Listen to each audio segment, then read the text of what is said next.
Hello, welcome to today's immigration tidbit. You're more than welcome to send me a specific question on a writ of mandate, but let me explain a bit about what the writ of mandate is, when you use it and when you don't. So, when you have an administrative agency, such as immigration, that needs to make a decision on something, and it has gone far past when they should have made the decision and nothing happens, and every time you call or every time you email or write or do a status, they will say something to the effect it's on administrative processing, or they're backlogged, or whatever it is. Then the writ of mandate can be used in order to try to force the administrative agency, i.e., immigration, to make the decision. Okay, that's the whole purpose, and sometimes it's referred to as writ of mandamus, and it is filed in federal court, and it does take a lot of work to get to the point where you actually file it.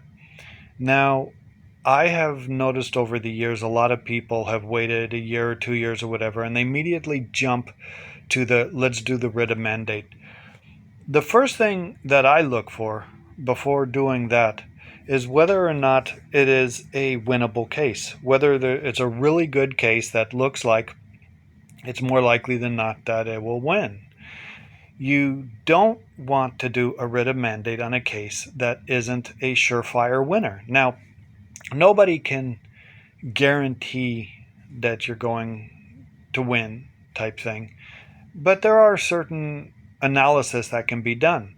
So, for example, let's say it's a husband-wife petition, and for whatever reason, immigration is sitting on it and they're not doing anything. And let's say, and I'll exaggerate to make the point. Let's say that they've been married for 4 years, they have 3 kids. They knew each other for 12 years before they got married. They're living together. They have 20 joint cards, insurance policies. They're on the property together.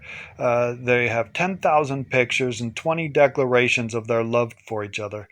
So, in that particular case, there's really no reason to not want a writ of mandate, because it clearly is a bona fide marriage.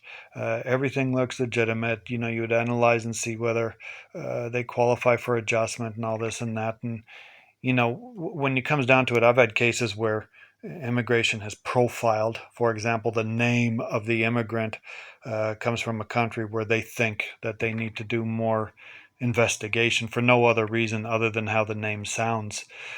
So when the writ of mandate is done, I can tell you in all the years that I've done them, and we're talking over 30 years, uh, there has been less than a handful that has actually gone to court and gone to trial.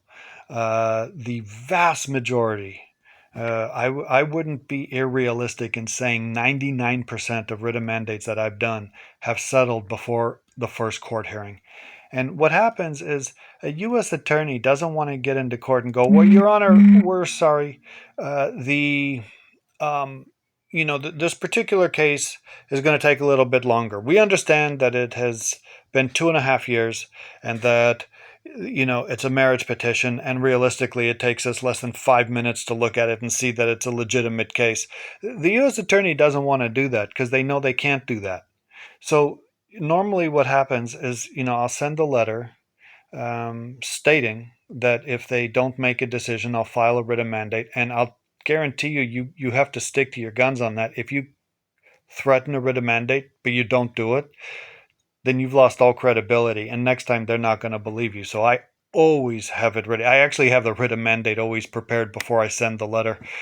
So I send the letter, then file the writ of mandate. Then usually, there's time for them to answer, and usually I'll get a call from the U.S. attorney saying, "Okay, what do we have to do to settle this?" And my answer is always the same, and I'll say, "Well, issue a decision, make a decision in the case on what we're asking." And because I don't do a writ of mandate unless there's a very good chance of winning anyways, I generally will get either the approval, or I'll get notice that an interview is set, or whatever it is. Just magically it comes. Okay. And then, of course, as soon as it comes, I dismiss the writ of mandate because they've made a decision and is no longer necessary. So, given that, hopefully this answers whatever question you have on whatever area of law you're asking, because it's going to be the same. I mean, it's administrative agency, didn't make the decision in time. Is there a reasonable chance, more than reasonable chance, you're going to win? And obviously, is it longer? Is it taking longer to get the particular decision than would be normal?